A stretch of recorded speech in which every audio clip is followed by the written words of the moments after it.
Hello भाई, welcome to study होगी। No drama no बड़ी, ओनली स्टडी। तो भाई टाइटल थंबनेल से आप लोगों को सीन पता लग ही गया कि आज का हमारा टॉपिक क्या होने वाला है।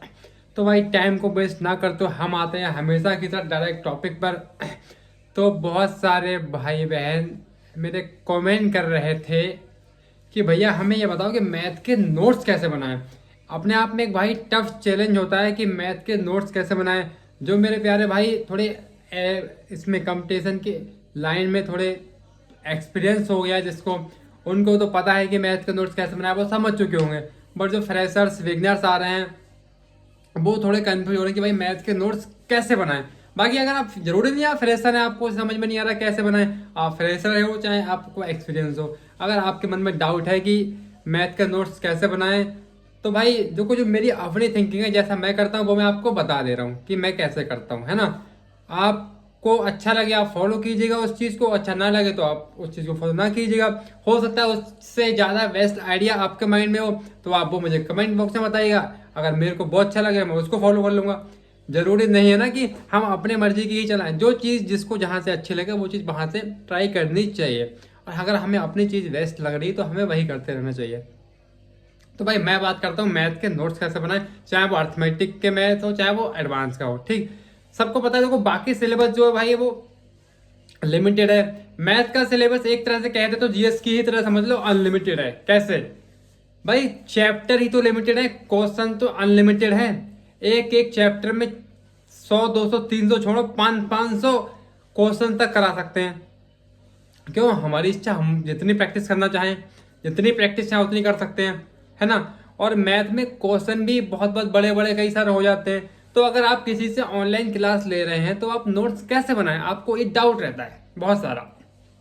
मैं बताऊं मेरे भाई, आप कहीं से भी ऑनलाइन क्लास लेंगे तो वहां पे सीट दी जाती है क्वेश्चन की।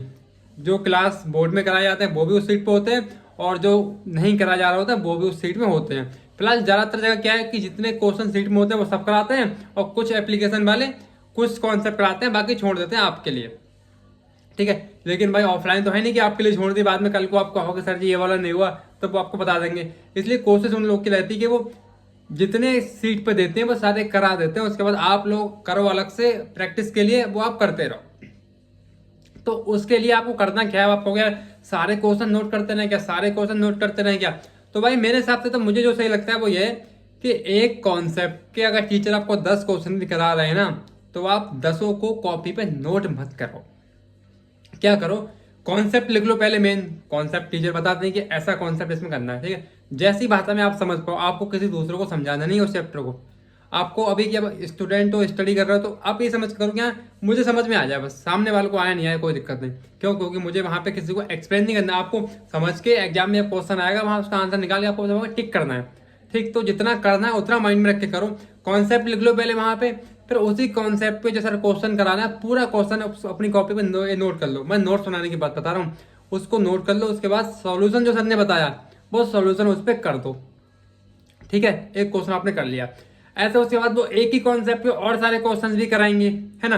अब आप सारे नोट करते जाओगे, सारे उस पर करते जाओगे, है ना, तो आपको लगेगा मेरे भाई टाइम। तो आपने एक नोट कर लिया, वो क्यों किया कि जब चैप्टर खत्म हो जाएगा, दूसरा चैप्टर हो जाएगा, तीसरा हो जाएगा, बहुत सारे चैप्टर्स हो जाएंगे, उसके बाद आप भूलेंगे। तो आप रिवाइज करेंगे तो आप पढ़ लेंगे कि हाँ ये कॉन्सेप्ट लगा, ऐसे ही क्वेश्चन हुआ। और सेम जो क्वेश्चन जो वो हाँ नोट मत करो, जो चेंज वाले क्वेश्चन आए आप बस सिर्फ वो नोट करो। बाकी के लिए क्या करो भाई, बाकी के लिए क्वेश्चन सर ने कराया वो देखो आपकी क्वेश्चन क्या है, पढ़ो और अपनी दूसरी कॉपी लो, रफ फेज कह सकते हैं, रफ पे उसको सॉल्व करो, सबसे बेस्ट। या फिर आपको नोट्स बनाते हुए चलना सारे क्वेश्चन के, तो भी नोट मत करो, तो आपने पहले क्वेश्चन पे पूरा क्वेश्चन लिख दिया, उसके बाद क्या करो, केवल सीट नंबर डाल के ऊपर क्वेश्चन नंबर डालते रहो, डायरेक्ट सॉल्यूशन करो। अब आप कहेंगे बाद में कैसे समझ आएगा भैया हमें कि हमने कौन से क्वेश्चन है कि प्रश्न हमसे क्या किया रहा था, क्वेश्चन हमसे क्या किया रहा था, हमने सॉल्यूशन तो लिख दिया। तो भाई कुछ तो मेहनत करनी पड़ेगी। उसके लिए क्या मेहनत करनी पड़ेगी, जहाँ से भी क्लास ले रहे हो वो लोग सीट देते हैं तो वो आपको सीट प्रिंट करानी पड़ेगी।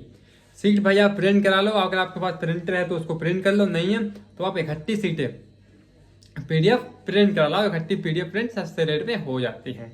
ठीक, क्योंकि आप सारे नोट करोगे भाई तब भी तो आपको टाइम लगेगा ना, सारे नोट करोगे तब भी तो आप कॉपियां भरेंगे ना।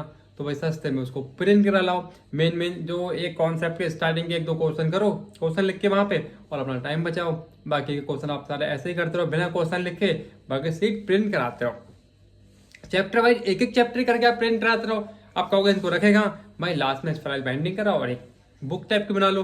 जो लोग पूछते ना भाई कौन सी बुक लें, ये उन लोगों का भी यहाँ रिप्लाई हो गया भाई। जो आप सीट्स निकलवाएंगे ना, वो सीट्स की एक खुद में बुक बन जाएगी, ठीक। तो वो आपकी बुक बन गई। आप कहोगे भाई सीट्स निकलवाने में जो खर्चा जाएगा वो, तो भाई वो खर्चा मायने नहीं रखेगा। बताओ कैसे? आपकी कॉपी भरेगी, ठीक, वो कॉपी नहीं भरेगी क्वेश्चन लिख लिख के। दूसरा, आप बुक भी तो लाएंगे ना। अगर आप गगन सर से पढ़ रहे हैं, आप राकेश सर से पढ़ रहे हैं, आप आदित्य रंजन सर से पढ़ रहे हैं, आप अभिनय सर से पढ़ रहे हैं, किसी से ही पढ़ेंगे। लास्ट में को आप सोचते रहो प्रैक्टिस के लिए कोई बुक ले लूँ, कुछ ना कुछ ले लूँ। आप गगन सर से पढ़ना है तो वो खुद की 70 किताब बताते रहेंगे। रंजन सर से पढ़ना है वो अपनी किताब बताएंगे। गगन सर से पढ़ और राकेश सर से पढ़ना है वो अपनी किताब बताएंगे।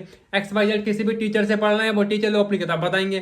किताब भी तो लोगे ना, तो किताब उस टाइम पे स्टार्टिंग में ना लो। मैं सबसे कहता हूँ किताब ना लो, जो सीट सर दे रहे हैं वो सीट करो और सीट प्रिंट कराते जाओ। लास्ट में स्पेल बाइंडिंग करा लो, बन गई किताब।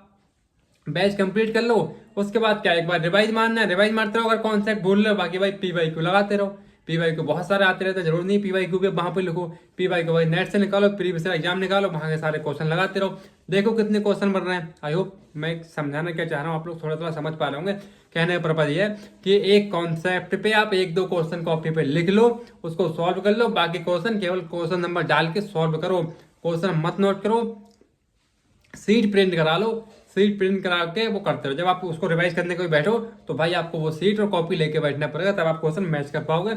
अब इसके लिए क्या करना है आपको, चैप्टर जो भी हो चैप्टर नेम डाल के सीट, अब एक चैप्टर में कई सारी सीट मिलती है, 1 2 3 4 5, तो उस स्टार्टिंग में कॉपी पे सीट का नंबर डाल दो कि सीट फर्स्ट है कि सीट सेकंड है कि सीट थर्ड है। उसके बाद जो भी क्वेश्चन का नंबर हो वो नंबर आपको वहां डाल दो। वो आप मुझसे ज़्यादा समझ सकते हैं। मतलब अगर आप नोट्स बना रहे हैं तो आप वहाँ पे नंबर डाल के पहचानने के लिए अपनी पहचान बना लेंगे कि मैं कैसे पहचानूंगा ये क्वेश्चन कौन से सीट का क्या है। वो आप कर सकते हैं। मैंने एक बार तब भी बता दिया कि कैसे करो। सीट नंबर डाल दो, उसके बाद क्वेश्चन नंबर डालते रहो। सीट चेंज हो, फिर उसी चैप्टर में सीट नंबर 2 लिख दो, उसी चैप्टर में सीट नंबर 3, क्योंकि एक ही चैप्टर में एक ही सीट नहीं होती है, एक ही चैप्टर में कई सारी सीट आ जाती है ना। क्योंकि चैप्टर भी कुछ चैप्टर छोटे हैं, बट कुछ चैप्टर बहुत बहुत बड़े भी हैं मैथ में। ठीक है भाई, तो आई होप आप लोग वीडियो को अच्छे से समझ गए होंगे। आप सबसे रिक्वेस्ट है आप चैनल को सब्सक्राइब करके वीडियो को लाइक और शेयर करें, ठीक भाई। तो बस आप सबसे मेरी यही रिक्वेस्ट है, आप चैनल को सब्सक्राइब करें। बाकी नेक्स्ट वीडियो आपको इस टॉपिक पर चाहिए, आप लोग कमेंट बॉक्स में कमेंट करें। बाकी ये वीडियो भाई किसी पर्सनली टीचर पे डिपेंड करके मैंने नहीं बनाई। ये बात सब्जेक्ट चल रही है मैथ की, ठीक। जो नाम ले दिए मैंने टीचर्स के, वो कुछ मैथ के ही पॉपुलर टीचर थे। बाकी जिन पे मैं वीडियो बनाते रहता हूँ, वो हमारे माइंड में रहते हैं, और उन सबसे जो है मैं पढ़ता भी रहता हूँ, ठीक। तो इस वीडियो में इतना ही बताना था। तब तक के tata bye bye, love you all. मिलते हैं किसी नेक्स्ट वीडियो में न्यू टॉपिक के साथ, ठीक है।